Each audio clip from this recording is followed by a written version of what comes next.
Con un cordial saludo para todos los integrantes del curso de Teoría del Estado. Mi nombre es Diego Alexander Herrera Ríos y actualmente vivo en el municipio de Dos Quebradas y a continuación pues vamos a ver una serie de conceptos y consideraciones sobre dos lecturas que vimos durante este curso. Entonces, la primera lectura por la que vamos a comenzar es por el fin de la historia y el último hombre de Francis Fukuyama.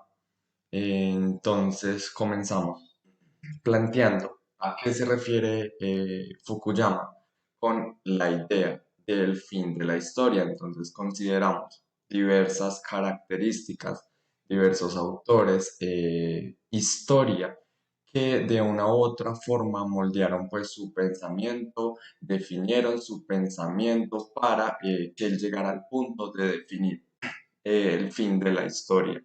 Él consideraba entonces que el fin de la historia era en el momento en el que se consolidaba definitivamente el sistema liberal en el mundo. Entonces, a partir de este momento, eh, los sistemas imperantes en el mundo pues han sido la democracia liberal y la economía liberal. Ambos sistemas se mantienen apoyados entre sí. Este sistema se consolida a partir de, digamos, el fallo que tuvieron otros sistemas como el sistema comunista, el sistema fascista, que fueron derrotados en el siglo anterior, en el siglo XX, durante las guerras mundiales. Entonces, consideramos que Fukuyama pudo tener su idea de fin de la historia a partir de el derrocamiento de estos sistemas y la consolidación del sistema liberal. La historia, entonces, ¿qué consideraba Fukuyama por historia?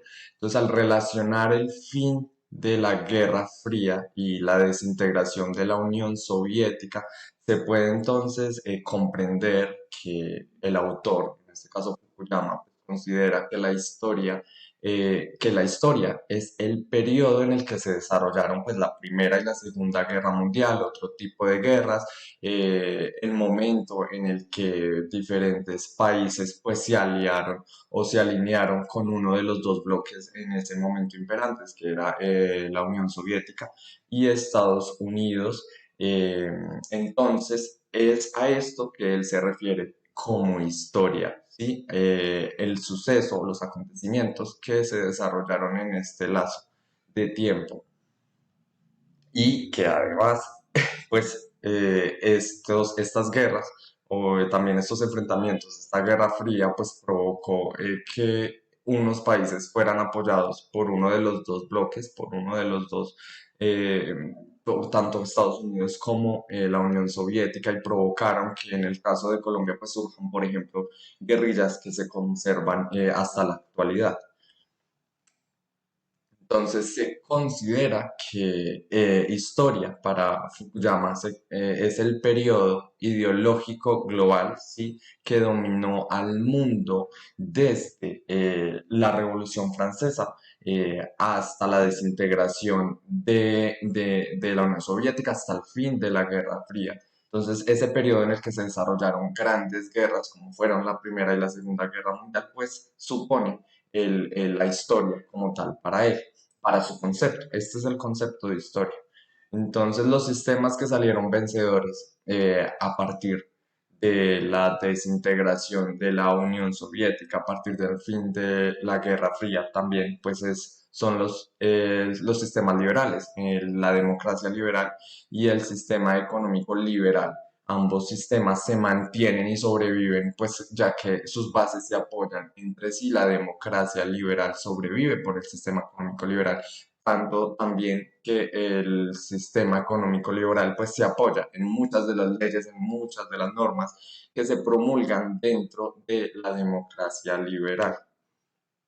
El, el Estado, mi consideración sobre el Estado y su papel actual en el mundo contemporáneo, entonces lo defino al Estado como tal, como una conformación del sistema que vincula a todas las personas, pues que han pactado dentro de este y los vincula y los protege bajo los mismos derechos y deberes.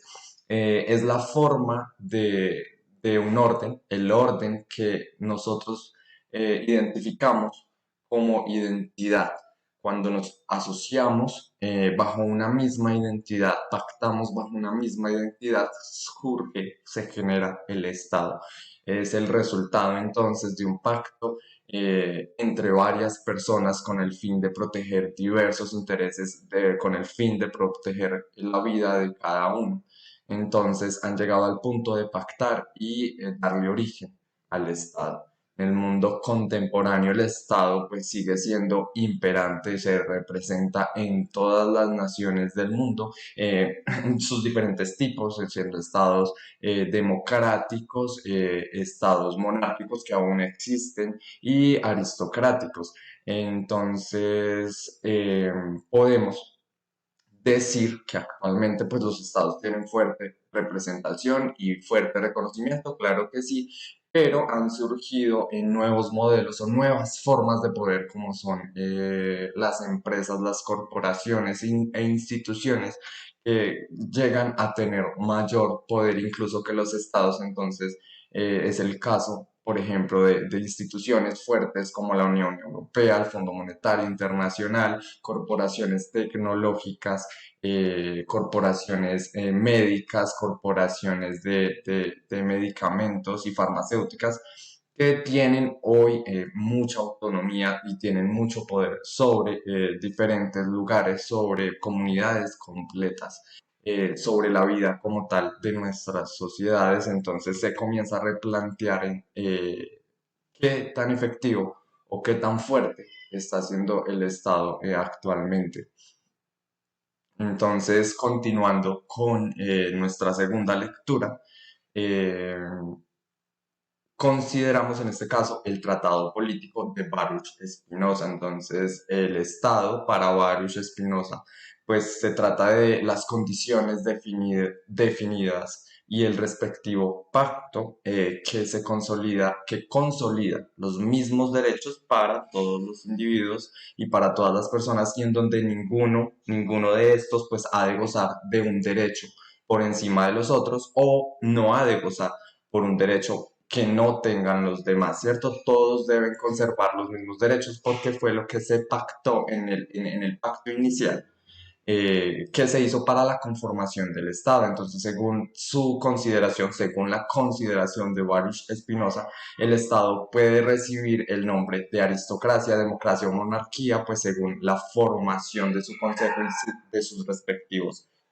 poderes, de los poderes internos que se conserven allí. Entonces, ¿cuál considera Spinoza como el mejor estado posible?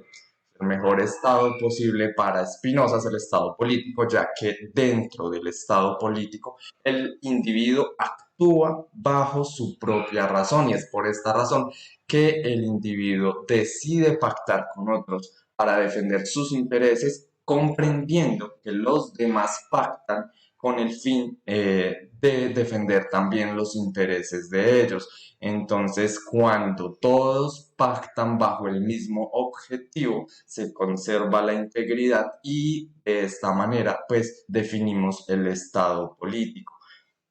El peor estado, digamos no peor, pero sí el estado que ya no es propio para la conservación de la vida humana, pues es el estado natural, porque en este caso Baruch considera que la vida del ser humano siempre corre peligro debido a la libertad que tenemos las personas o que tendrían las personas para actuar por encima de la vida o la integridad de otras personas, esto buscando pues su propio bien.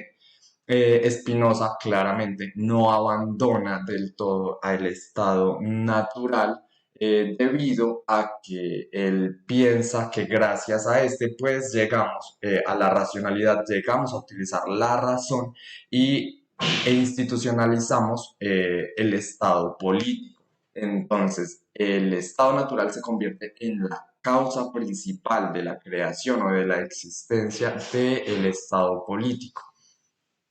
Entonces, estas Estas consideraciones pues se basan de acuerdo a las lecturas que se plantearon anteriormente, que se han planteado durante el curso. Eh, en este caso, la lectura de Fukuyama, con el fin de la historia y el último hombre, y la de Baruch Spinoza, Tratado Político. Esto con el fin de considerar varios conceptos importantes para tener en cuenta, más que todo, o en definitiva, conceptos que deben ser utilizados o que se van a utilizar por las personas que actualmente estudian ciencias políticas, que es mi caso. Entonces, esta ha sido la respectiva consideración, el respectivo reconocimiento de conceptos. Gracias.